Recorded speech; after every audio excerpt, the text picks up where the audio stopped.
I'm going to talk very brief and very cursory about a subject that is kind of popular on social media right now. So maybe I get a couple hits on this because it's kind of a buzzword. Toxic masculinity. Um, it appears that this phenomena, or this social phenomena of people talking about this topic,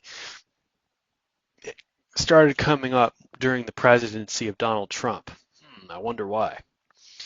Um, and people started talking about this. It started to become an issue of public discourse and still is. And I think that it should be addressed from a Bible point of view as much as possible. Although it really, to be thorough about it, you'd have to really do, like, it would take an entire book of real academic research to pull out examples of healthy masculinity from the Bible and examples of unhealthy masculinity from the Bible. But just off of natural references, I'm going to go with that. And so, Biblical Masculinity, probably the best book that I'm aware of that has been done on this subject, is by Wayne Grudem and John Piper. They put a book out called Something Biblical Manhood and Womanhood. Okay, and so it was about, you know, complementarian theology and the relationship between Adam and Eve, and how that set the precedent for relationships between husband and wife and so forth. And some of this comes into play when it with ministry and with pastors and female preachers and stuff like this. So it's a complicated. The issue of women in ministry sometimes gets involved in these discussions as well.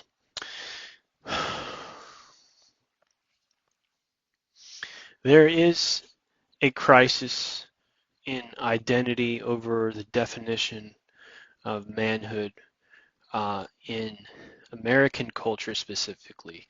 I can't speak of other cultures because it's not something that I have experience with. But I can tell you that in American culture, there's some really screwed up, jacked up concepts about manhood and about what it means to be a man. And I think as a result of that being a problem, we've allowed the homosexual movement to kind of take over and provide all these confusing responses. Wow, look at that light. Uh,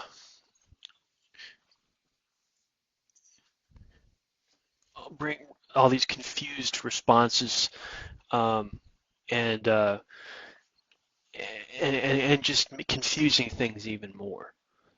So I think probably the best, most effective way to talk about this subject is to refer to the Bible, but also to refer to popular movies that uh, uh, people are already familiar with, and not just recent ones, but ones that have gone back, say, 30 or 50 years. Because I feel like this is a generational problem in American men. This is not just something that just came out of nowhere. And more men in America watch movies than they do read books. So referring to books on this subject is not going to really be a very effective way at communicating this issue. Um, and I think that this is definitely a really critical issue for mental health, for uh, functional families, for parenting, for being married, just normal human interaction.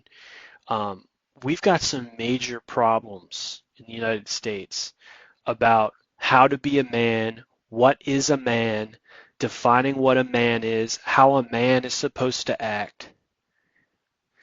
And there's a lot of really screwed up ideas about that subject out there.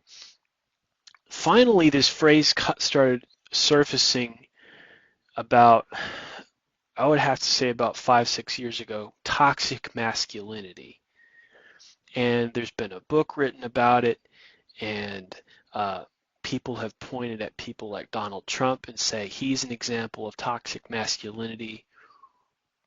What is toxic masculinity? How can you identify it? And does it have to necessarily be associated with a person?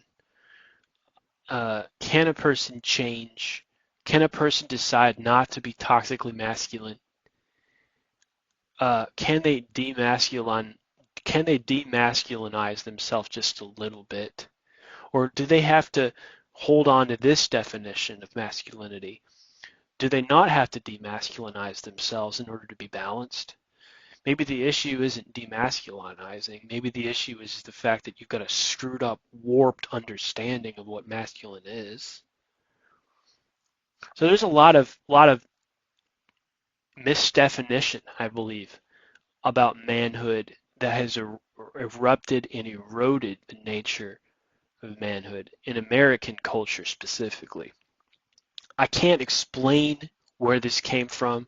I just know that it's there, it's a problem, and it exists there year after year, 10 years after 10 years, 20 years after 20 years, and it keeps destroying and ruining families. It's a destructive influence, it's a destroying influence, it's extremely negative, and I think that probably all of the dysfunctional family problems that most people have in this country through divorces or other things stems from this problem of men not knowing how to be a man properly. They don't know how to be a man, and so they end up ruining everybody's lives, including their own.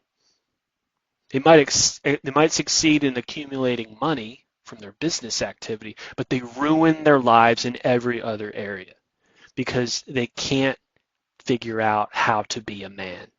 They can't figure out how to be a man. They're confused about what a man is because of movies and because of other men acting the way they do. And so they adopt these negative character traits because they think that's how you become a man too. Instead of looking into the Word of God and figuring out what the Word of God says a man is, all right, you're looking at guys in the locker room. You're looking at, and so what is toxic masculinity? Well, first off, I have to define it from a Bible point of view or I'm not going to get anywhere. If you don't define it from a Bible point of view, then you're operating on somebody else's opinion. You have to start with a Bible opinion and then branch out from there on out. What does the Bible say about what a man is? How a man's supposed to be? What it's like to be a man? What does that mean? What does the Bible say about that? Well, there's a lot of people in the Bible. The Bible was written over about 4,000 years, so there's a lot of people involved. The strongest narratives that we have in the Bible are in Genesis and in a couple occasions in 1st and 2nd Kings and the 4 Gospels. Everything else is sort of patchwork and different literary genres. The strongest narratives, I'd have to say, are going to be in Genesis and Exodus, Matthew, Mark, Luke, and John, maybe a little bit of 1st and 2nd Kings. So if we're looking at what God wants men to be like, most likely it's going to come from those books of the Bible. And when we say there's all kinds of people in the Bible, that means that there's good people and there's bad people in the Bible. So if you're wanting to define what a true man, a real man, a Bible man is supposed to be like, we have to look at those examples of men in the Bible that were good, that the Bible considers good. And so the men that were good in the Bible, that is the type of men that a man should want to be, how to be a man, what is a man, etc. So We don't have a lot on Adam, so we can't really go with that. All we know is that he was the head of Adam and Eve as a marital unit. After that point, we're going to have to move on. Abraham. Now, we have some characteristics about Abraham's life. The man lived by faith. The man had an army. The man taught things in Egypt, says Josephus. He made a lot of money and he traded in livestock. He had faith and he had a big family. And that's all we know about him. Jacob had a lot of the same characteristics of Abraham, but it was more important for him to keep his family safe and to enjoy a happy life than for him to be around Laban, who had a bad attitude. This is all we really get. Dreams and visions were in these guys' lives, and they did make their decisions based on those things. These guys had to provide for their families, but they also had to live by faith. We don't see anything else in their lives but that. When we look at 1st and 2nd Kings, we see some examples of kings like David, who was a king, and a lot of people can't really relate to that because you're not a king. The average man is not a king, but he had a very large family, and he did some very selfish things, and he interacted with men of God to try to keep himself right, to be a man after God's own heart, even though he made some really big mistakes in his life. And when we look at the prophets, the Old Testament prophets like Elijah and Elisha, these guys were not family men, so it might be hard for an average man to relate to them. But some character traits that were good, that made them good, is that they had courage and they had bravery and they stood up to people who were following false religions. That's a manly characteristic to be able to be brave and to stand up to something that's wrong, oppressive. David did that as well. He stood up to Goliath. He ended up becoming a military leader. Abraham did that. He stood up to the people who were oppressing the people that his nephew Lot was with. And he risked his neck to save those he loves. That is a manly characteristic. Jesus did the same thing. Greater love hath no man than this, than he laid down his life for his friends. See, he knew that all of the apostles and himself were in danger. And he was going to lay down his life so that they could make a clean break for it. That was brave and that was manly for Jesus to do that. It was brave for Jesus to stand up to the Pharisees and all their false doctrine and their hypocrisy. It was brave for him to stand up to them. So you see this pattern that in the Bible, good men are willing to show a little backbone and stand up for those they love and speak against the oppressor. All right. And therein lies pretty much the strength of the biblical man, is that he's willing to stand up and fight if necessary for the truth and for those he loves. But generally speaking, the men in the Bible, when we say that the good men in the Bible, Abraham, Jacob, Elijah, Elisha, David when he was good, and Jesus, they have family and friends and they love them and they want the best for them.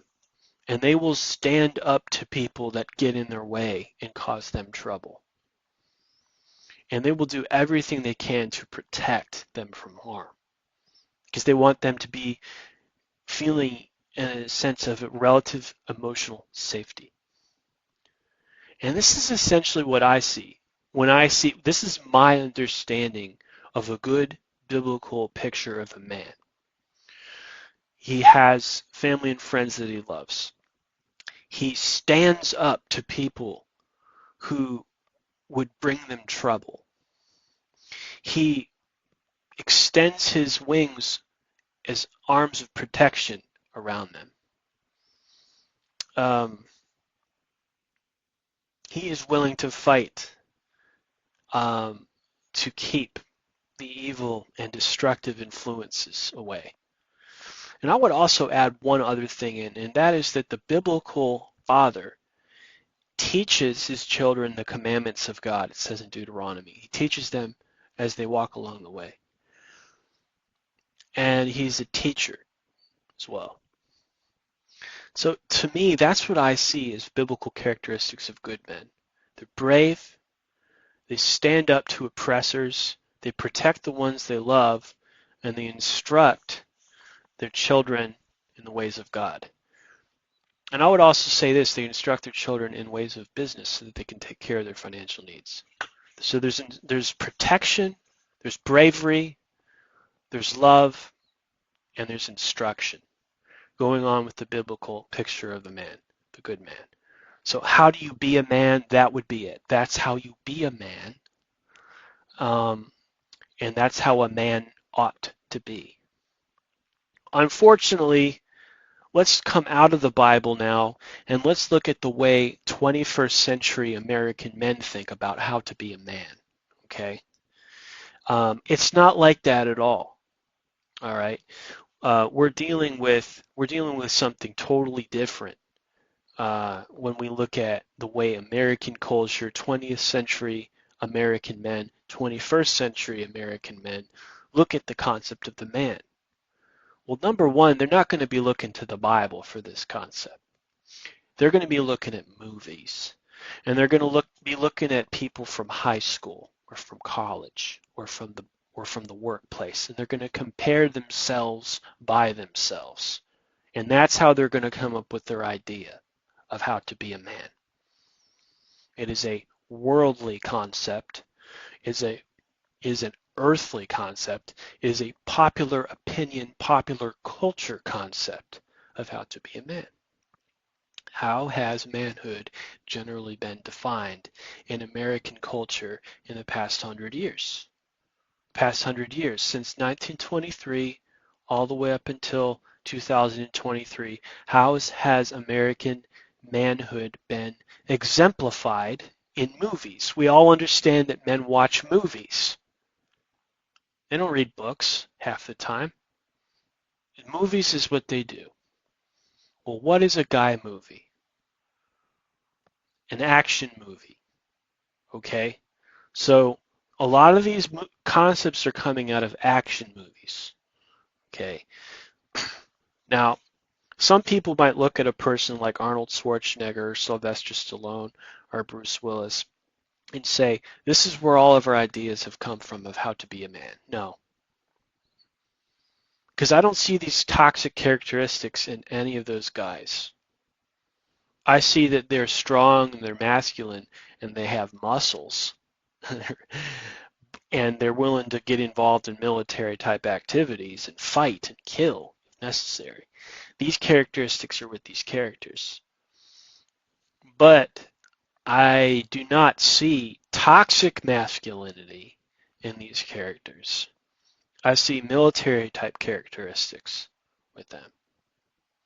And if military characteristics make a man toxic, then we're really getting away from even the Bible's understanding, because Abraham did military stuff, King David did military stuff, and even Elijah did when he said that 400 of the prophets of Baal should be killed right away. So it is not military activity that makes a man toxic necessarily. Although I would not say that toxic masculinity does not exist in the military. It probably, if there was any one place it was highly concentrated right now, that's where it would be to concentrate it at. So what am I talking about here? Am I talking about a person who's involved in military activity? No, I'm not. And I'm going to make reference to popular movies, and this might get me in trouble with some people. So any movies I refer to at this point are only because many people have already seen them already, And movies communicate thoughts and ideas that are popular, whether they're right or wrong, they're popular. And if you do watch any of these movies for point of reference sake, my guidance would be to either A, if it's clean, watch it. If it's not clean, watch it on either ClearPlay or vidangel.com, and you'll get the filters for it. Take a look at Saving Private Ryan, for example. The main character in that movie is Tom Hanks. I believe Tom Hanks's characters over the years have generally been a balanced portrayal of what a man should be. He's not a macho man, and he's not a sissy, and he's not a wuss. He's balanced understanding of a man. And in that movie, he's involved in a military activity. He has to do what he has to do. He's going to do what he's got to do, right? And he's a strong leader, and the guys open up to him at the same time because he's not a tough guy, he's not a wise guy, he's not a toxically masculine, over-the-top intimidator. No. He's a reasonable guy, and you can have conversations with him, and you can joke around with him, and you can be vulnerable around him, but he's still going to do what he needs to do when it comes time to being strong in combat. That's a balanced view of a man.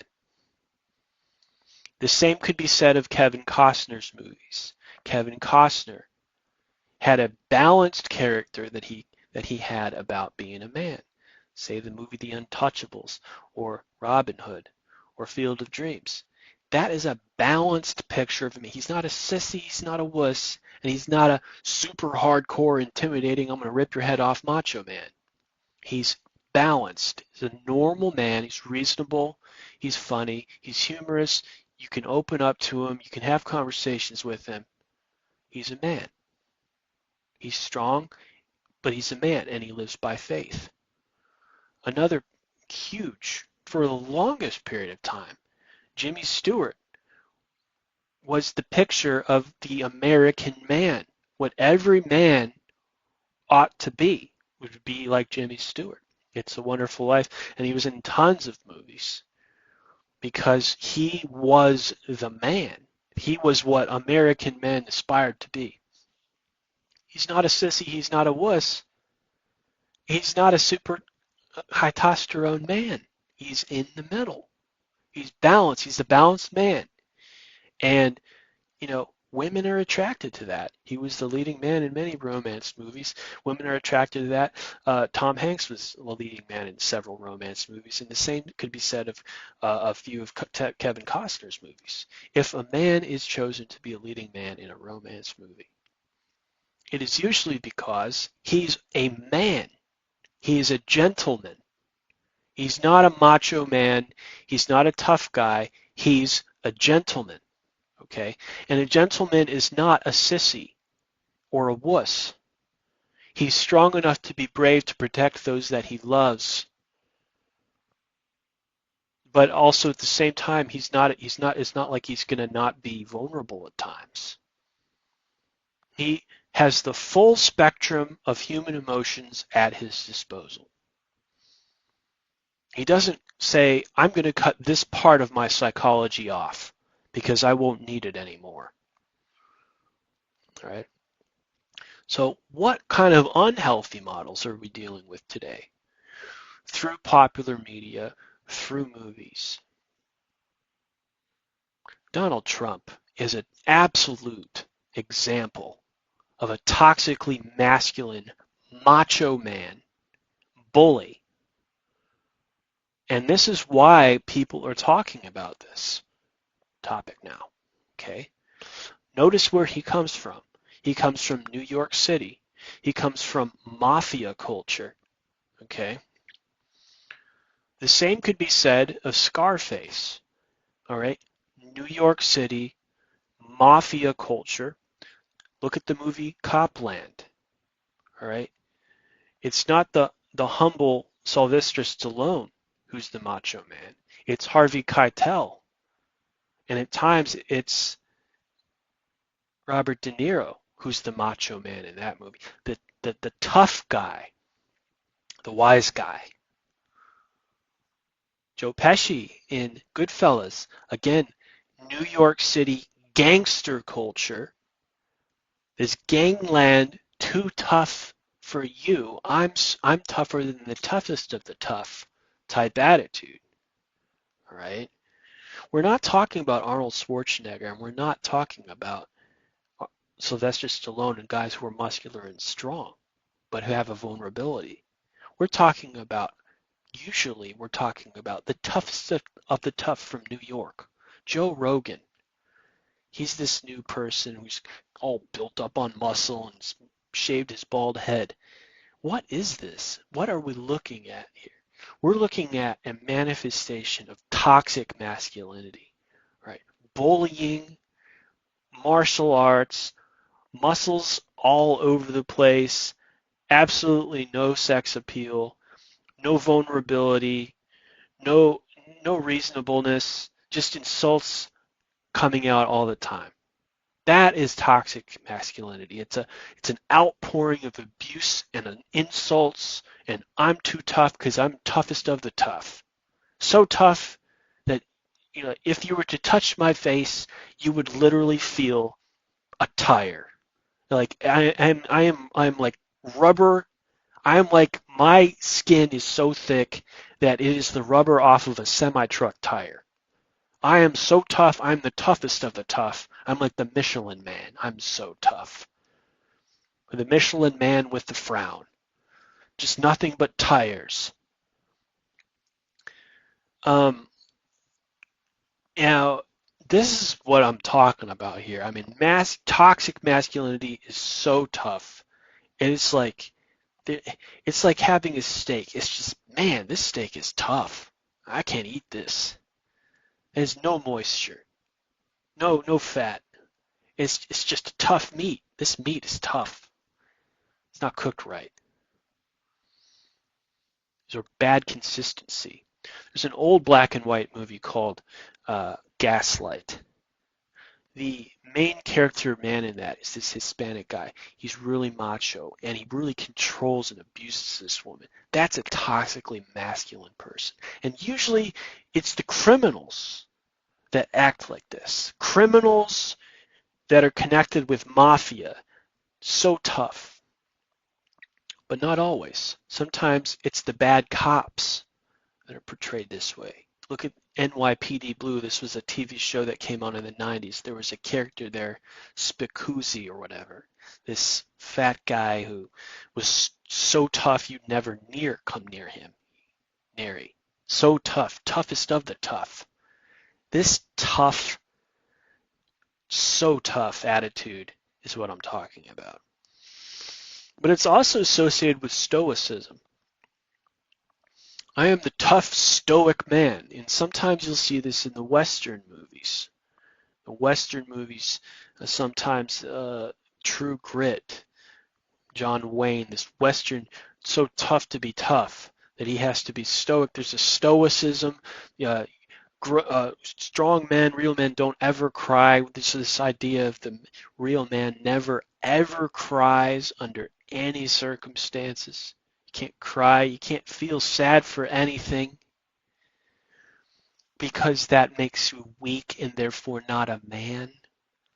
This idea does not come from the Word of God, obviously, because the Son of God cried. It says that Jesus wept. It's the shortest Bible verse in the Bible. Jesus wept because his friend was dead. So if he's the judge of all the earth, I think that he was experiencing the proper spectrum of emotional experience for a man. There's this idea in American culture, though, that men, real men, are not supposed to cry. They're supposed to be stoic, emotionless. I don't know where this came from. It might have come from the pioneer days when people were migrating from the East Coast to the West Coast and they had no technology and they had to rough it. And so because they had to rough it, they became rough and tough. Stoic, you had to literally detach yourself from all human emotion just to get through another day. And probably this was reinforced by the Great Depression as well. These formative experiences that happened on a massive scale were really tough on the American pioneers and the American Great Depressionists, and this probably was it. I mean, just the tough nature of those two experiences on a national scale got into the American man that you had to be tough, you can't have any emotion, you better suck it up, you must never ever cry. And as time went on, this of course led to family abuse, broken marriages, dads not relating to their kids, dads not relating to their sons. Um, can never really feel like he can open up and even talk to your dad because he's got to be tough and emotionally detached and just be a provider, and that's it. Um, so this is a national phenomenon. If you think that this was just you, you're wrong. And if you think um, uh, that some dads are out there that do have conversations and do have emotional sensitivity, you're right. But they're not frequent.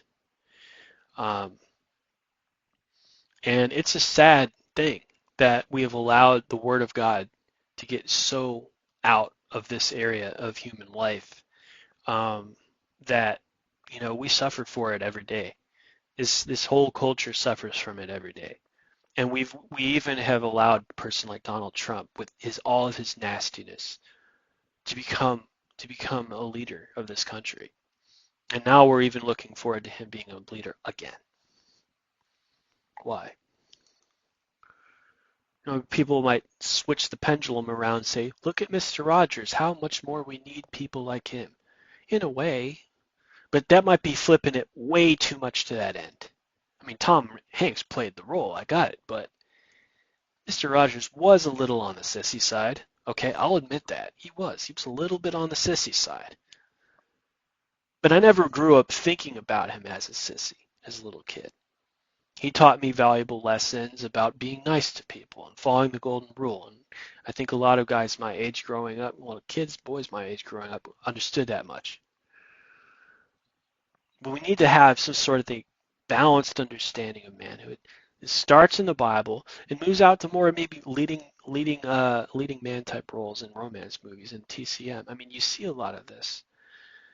These roles, these TCM black and white romance movies where the men acted like they should, oftentimes in a very balanced manner.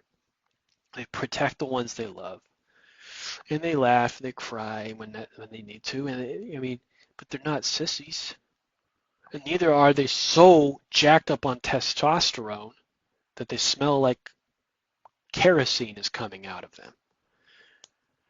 So there needs to be, I mean, men are so jacked up on this, they can't even read. They think that reading is for nerds. So therefore, they end up never really learning anything else. They become dumb like a Cro-Magnon man. There's so much lack of true psychological development of the human male in America. Frats encourage toxic masculinity. Sports encourage toxic masculinity, with the exception, I would say, of basketball and baseball. Mainly football. And just it's just too much. It's too much testosterone. There's no balance. And men have no idea where to go. They can't talk. They can't talk to their women. They lose their women. They can't talk to them. There's no development of their character. They're not saying they think they've got it all together and they can't talk to other guys. They can't talk to them. The only men, in my opinion, who have a balanced view of manhood are Democrats. Usually it's Democrat men that understand.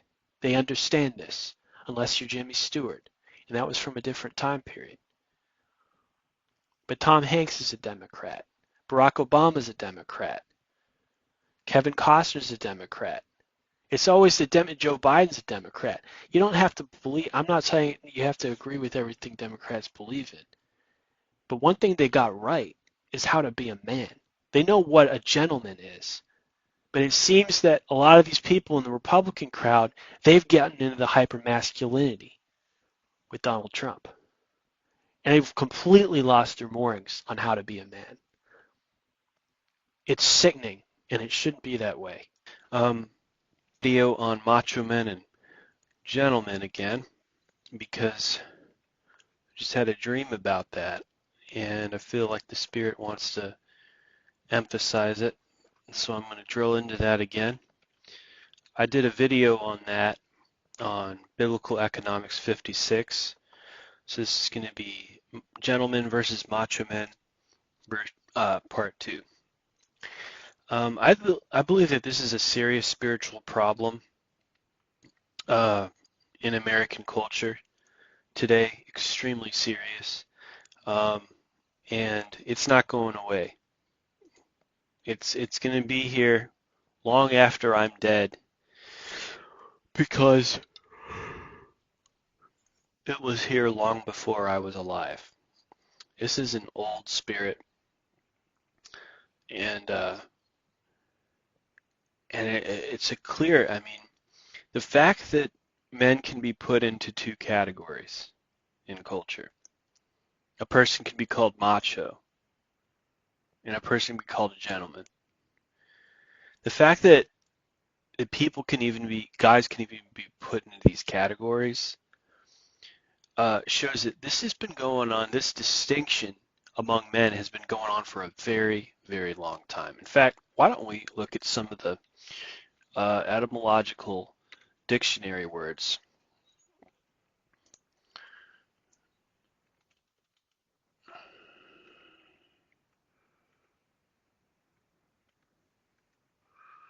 The word gentleman goes far back, way back to the year 1200. Originally, originally it was um, associated with people who were rich, who were born into rich families. Um, so it wasn't really associated with the meaning of having good being well it was associated with having gentle manners or good manners because men who were born into rich families didn't have to act gruff, tough, and rough like uh, blue collar workers often felt like they had to just to get through another day, working in coal mines or something like that. So uh, gentlemen were really born in rich upper class culture because they were insulated from a lot of that. And good manners kind of came out of that insulated environment in which the man was didn't have to deal with constantly have to deal with people who were on his case, and so he was able to create a sense of peace from childhood and adolescence up. Now the problem with this uh, is that it insulates the man from some of the harsher realities of life. And if he ever loses his fortune um, or runs aground into poverty, he's going to come into contact with ill-mannered and rough-mannered men, and he's going to have to deal with that sooner or later. So, does this mean that if he if he reaches this point that he has to change his mind and not be a gentleman anymore, now he has to act like a macho man because his job requires it? Well, I think that that seems to be the main way that people think about it. If your job requires you to be a macho man, then you will be a macho man, right? Um, and you're not going to hang on to the gentleman character traits in an environment in which macho men behavior dominates. Uh, and at that point, you have to ask yourself, why do people act with gentleman characteristics in the first place? Is it just because they're rich?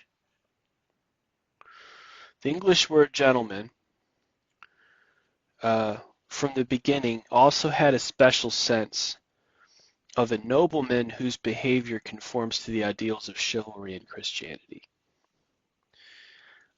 So that the knight, all right, the chivalrous knight, um, was a Christian crusader, and so the idea was is that you were strong and you could kill if necessary, but you were a Christian man in all of your behavior, and you were noble in your behaviors, not because you were rich necessarily, but because you were a noble man. And a noble man is a gentle man, generally. He acts, his behavior is loving, approachable, he's chivalrous, right? Um, Children can approach him, women can approach him, young men can approach him. He's not a scary person, right? And so uh, it came to be used, gentlemen came to be used loosely for any man of good breeding, courtesy, kindness, honor, strict regard for the feelings of others, etc. A really good picture of what I'm thinking about here is Robert of Locksley in Robin Hood, the Kevin Costner version. Now here we have a picture of the medieval nobleman gentleman who was a uh, crusader and who was approachable. He was kind. Everybody liked him because you know he believed in courtesy, kindness, honor, and feelings for others. Right? He cared about the poor. He felt for them. Right? And he was also uh, offended at the oppressive and macho behavior of the Sheriff of Nottingham. Right? So that's where this concept of gentleman came from. It came from the medieval times of rich noblemen and gentlemen who acted according to Christian principles and believed in chivalry, essentially. So the knights of England, essentially, is where we're getting this from. Um, Now, unfortunately, as knighthood faded into the past, um, we ended up with the snob culture of the Victorian era, basically, in England, which was a complete degeneration of the chivalrous knighthood of medieval times. And we ended up with, in the 1600s, 1700s, and 1800s, and early 1900s, a really snob type culture among the gentlemen who were basically, received inheritances from these people who had been knights in the past.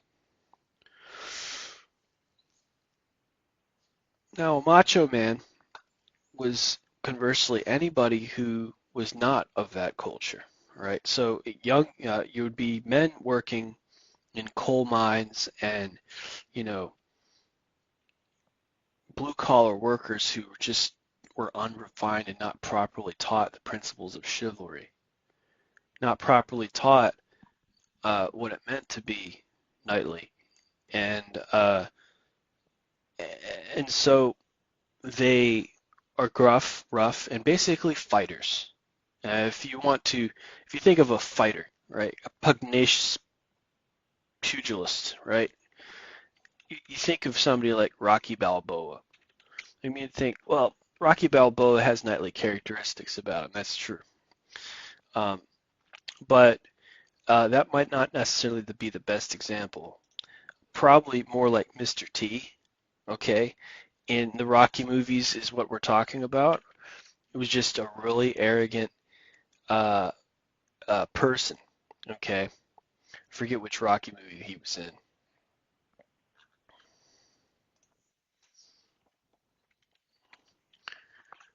Let's see, what movie was he in?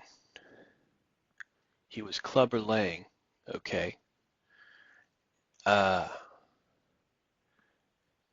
and he was in Rocky 3. This is the Macho Man, okay? And I think in the Rocky movies they're trying to illustrate the difference between the way Rocky behaves and the way Mr. T, aka Clubber Lang, behaves in Rocky 3. There's a clear difference there, right? Both of these men can carry their own weight, right? Um, and Rocky, he's a fighter because not only because he likes it, but because he can't get a job anywhere else. And oftentimes he has to get pulled back into the ring reluctantly, right? And that element of the fighter who has to fight because he has no other recourse is a gentleman characteristic that you see sometimes in action movies. Sometimes you'll see this in martial arts movies. You'll see this in Western movies where the protagonist is well capable of, you know, killing like 50 men. You see this in Tombstone with Wyatt Earp as well. Well capable of killing 25 to 50 men in a sitting, but he doesn't want to be part of that anymore. Um, and he, nevertheless, macho men come into his sphere of influence and they threaten his peace of mind. They threaten his sphere of influence. And he has to rise up and kick their freaking butt. And it's not because he wants to, it's because he has to. And so that's the way gentlemen are portrayed in action movies. Is that it's not that they can't carry their weight, it's that they don't want to fight or are not in the mood for it. But if it's a matter of self-defense and protecting those they love, they will rise up and literally decimate everyone that gets in their way and starts causing problems. That's how gentlemen operate, chivalrous gentlemen operate. Um, they don't thrive on controversy. They don't thrive on fighting, and they don't thrive and try to. They certainly don't pick fights, right? Gentlemen don't pick fights. They're not the people who start fights, all right? It's usually the macho men that do that. And then it's the gentleman who has to rise up and practice self-defense against the macho men. You see this in the Karate Kid. Yes, because it even happens among properly taught young men, right? The Karate Kid, Daniel-san, okay, this kid gets bullied horribly by a bunch of macho kids. All right, Mr. Miyagi is a gentleman Japanese man and teaches the Karate Kid to be a gentleman too. Okay, the Karate Kid's bullies are macho boys, but they're being taught by their sensei to be macho and to pick fights with other people. So Daniel-san handles the thing properly by withholding the fight, by being humble, by being teachable, and then finally fighting back and by a hair's breadth beating his enemy in the tournament by a hair's breadth. Um, that's a perfect example of what I'm talking about here. The gentleman doesn't want to fight, but he's humble enough uh, to use restraint. He's not in the mood to fight. He really doesn't. He's a lover. He's not a fighter. But if these people keep on bothering him, his love for those he loves will rise up in self-defense and accomplish what needs to be done and solve the problem. Um, so uh, his desire to fight comes out like a phoenix rising out of the ashes and is motivated by love to protect those he loves because they're coming under attack or being threatened in some way.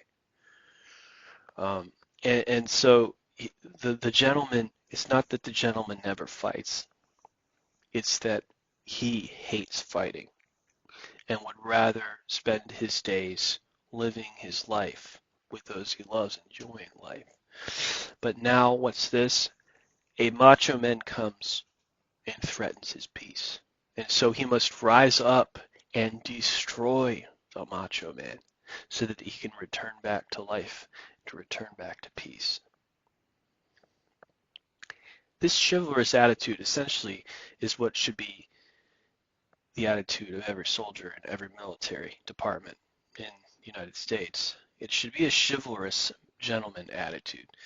Um, it should be a long yearning for domestic life and not a yearning for the battlefield. Uh, so um, it's important that we can make this distinction between gentlemen and macho men because if we can't see the difference between chivalry, knightly principles of Christian virtue in manhood versus de-Christianized concepts of manhood. And that's essentially what the macho man is that he's a de-Christianized man. Christianity teaches us the golden rule, teaches us to love our neighbor as ourselves, to do unto others as we would have them do to us, and to treat others the way we want to be treated. It teaches us that love fulfills all of the Ten Commandments automatically at the same time, and that is essentially in that the fruit of the Holy Spirit is what we should be operating in. Firstly, love is mentioned, then peace, then joy. And you can't have love, peace, and joy if you're a macho man. You don't look at Clubber Lang and think love, peace, and joy. You think hate, arrogance, and fighting, right? And so that therein lies the issue right there. Uh, love, peace, and joy being softened up by the Holy Spirit, right, is essentially the normal, regular disposition of the gentleman. He's been touched by the Spirit of God, and he doesn't want to let that go. Now, it's not that the Spirit of God won't call for him to fight. He won't take the fighting spirit out of him. It's just that he has no desire for that normally. It's only an emergency. It's like an emergency situation.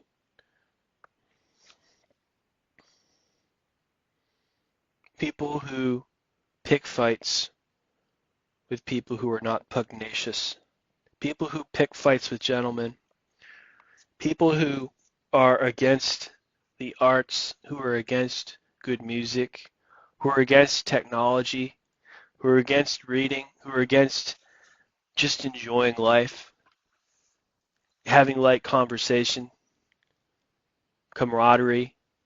People who are against that, people who put other people down because they're not rough and tough like them. Guys who are afraid to wear sweaters because they're too macho to do so, right? Women who for all intents or purposes, I can't think of it another way, are bitchs, because these are the only type of women that gravitate towards macho men. Um, if there was a more Christian word, I would use it. I just can't think of one. Um, these are the types of men and women that are in the sports bars. These people are de-Christianized. And whether or not they go to church is beside the point. This is the spirit of capitalism. This is what capitalism does to people. It's a de-Christianized approach to business, and they say to themselves, but we have to act this way, otherwise we won't have a job. What a lie. You don't have to act that way. Where is your virtue? Where is your desire to maintain your integrity? Some things are more important in life. It's up to you to maintain it. God bless you out there. This is John with WesleyGospel.com.